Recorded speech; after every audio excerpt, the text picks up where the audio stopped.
Valentine's Day. It's flowers, it's chocolate, it's wine, it's pretty colors, red and pink and white, and this kind of, frothy indulgence of a holiday. What's not to love?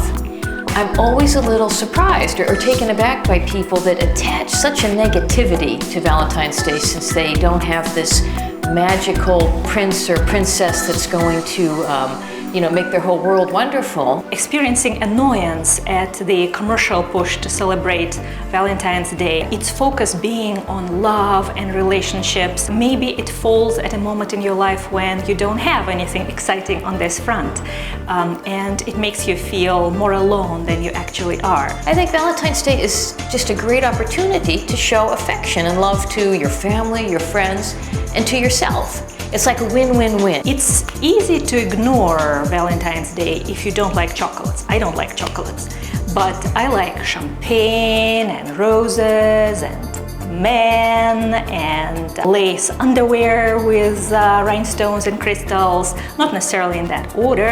I would say champagne probably for me would go first. Then I would say roses. Then lace underwear. Have I left out something? If you enjoy shopping, you can buy these pretty frivolous gifts for people.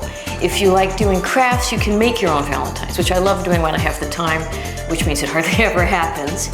Then you get the pleasure of giving these gifts to the object of your affections and expressing your affection in a tangible way. And we hope you then have the pleasure of seeing how much they enjoy feeling appreciated. If you seriously feel stressed out and depressed about it, then distraction is the best option. Shopping, there is no need to apologize about it. We do it anyway. Make this your big shopping day. Pour yourself champagne and have those chocolates. I'll pour myself champagne at lunch. And even just to appreciate yourself. If you want to go out and eat a whole box of chocolates and drink a whole bottle of wine, why not? You're entitled to do that and express your own love for yourself. My solution to Valentine's Day blues is to actually celebrate. What to celebrate? It's a well-known fact that you cannot have love or relationship with a man or a woman. You can't give to a person unless you're on good terms with yourself. You need to have good relationship with yourself first. You need to know who you are. If there are any elements of self-doubt or lack of self-acceptance, these things should be resolved before you pursue looking for a love and relationship. So Valentine's Day is a great reminder. If you feel alone, means you really do want to have love in your life and romantic relationship. And this is another thing to celebrate, because in practically everybody's life there comes a time when you don't want it anymore, or maybe you don't want it as much. And this is a wonderful thing, to have enthusiasm and burning desire to have something special in your life, to give rather than take. The most amazing things in life do not come on your terms. They always come unexpected. It's always a surprise. And this is the thing to celebrate. You're opening the doors to a mystery. If you have a list of what kind of romantic relationship, what kind of person you want in your life, and you have all those squares with little check marks on them, erase all the squares, forget about the check marks, leave maybe like 2.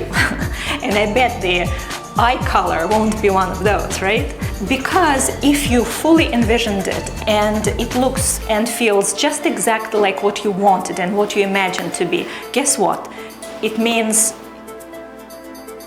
what you're getting is not enough, because amazing things are always outside of the scope of your imagination. They're always outside of the realm of your experience, and this is something to invite in your life. If you want it, you will have it. I do not subscribe to esoteric things such as law of attraction, but I truly believe that if you want it, you will come up with a plan, you will research ways to make it happen, and you will make it happen.